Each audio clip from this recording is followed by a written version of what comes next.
সরকারের ভেতরের কারো কারো বক্তব্যে দেশে অস্থিতিশীলতা দেখা দিয়েছে বলে মন্তব্য করেছেন বিএনপির ভারপ্রাপ্ত চেয়ারম্যান তারেক রহমান।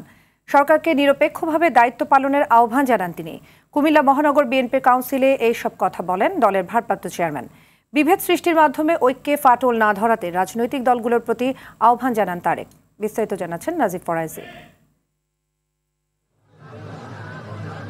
কুমিল্লা মহানগর বিএনপির কাউন্সিলে ভার্চুয়ালি যোগ দেন দলের ভারপ্রাপ্ত চেয়ারম্যান তারেক রহমান। এ সময় মহানগরের নতুন নেতৃত্ব ও সারা দেশের নেতাকর্মীদের জনগণের কাছে দলের নীতি ও আদর্শ তুলে ধরার আহ্বান জানান তিনি।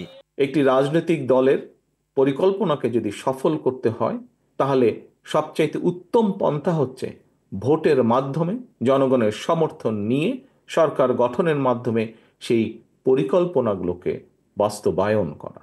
দেশে স্থিতিশীলতা নষ্টের জন্য সরকারের ভেতরের লোকদের দায়ী করেন বিএনপির ভারপ্রাপ্ত চেয়ারম্যান। অন্তর্বর্তীকালীন সরকারের কিছু কিছু ব্যক্তির বক্তব্যে বিভিন্ন রকম অস্থিতিশীলতা তৈরি হচ্ছে। আমরা দেখছি অর্থনীতিতে অস্থিতিশীলতা, আমরা দেখছি সমাজের বিভিন্ন শ্রেণীতে বিভিন্ন অস্থিতিশীলতা, আমরা দেখছি প্রশাসনের বিভিন্ন স্থানে বিভিন্ন অস্থিতিশীলতা।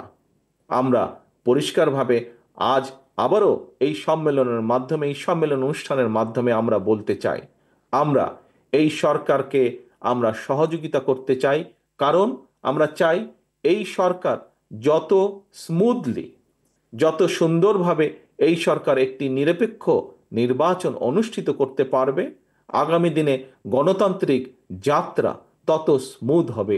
রাজনৈতিক দলগুলোর মধ্যে ঐক্য সুসংহত করার আহ্বান জানিয়ে তারেক রহমান বলেন, ঐক্যবদ্ধ থাকলে ষড়যন্ত্রকারীদের পরিকল্পনা ভেস্তে যাবে। যত দৃঢ়ভাবে আমরা ঐক্যবদ্ধ থাকব, আমরা দেশের বিরুদ্ধে, গণতন্ত্রের বিরুদ্ধে যারা ষড়যন্ত্রকারী তারা তাদের পরিকল্পনা তত বেশি ভেস্তে যাবে, তত দ্রুত ভেস্তে যাবে।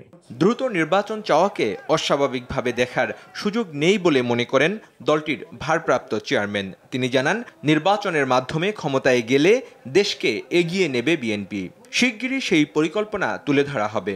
অন্যান্য রাজনৈতিক দলগুলোকে তাদের পরিকল্পনা দেশবাসীর সামনে তুলে ধরার আহ্বান জানান তারেক রহমান। নাজিব ফরাইজি, RTV, ঢাকা।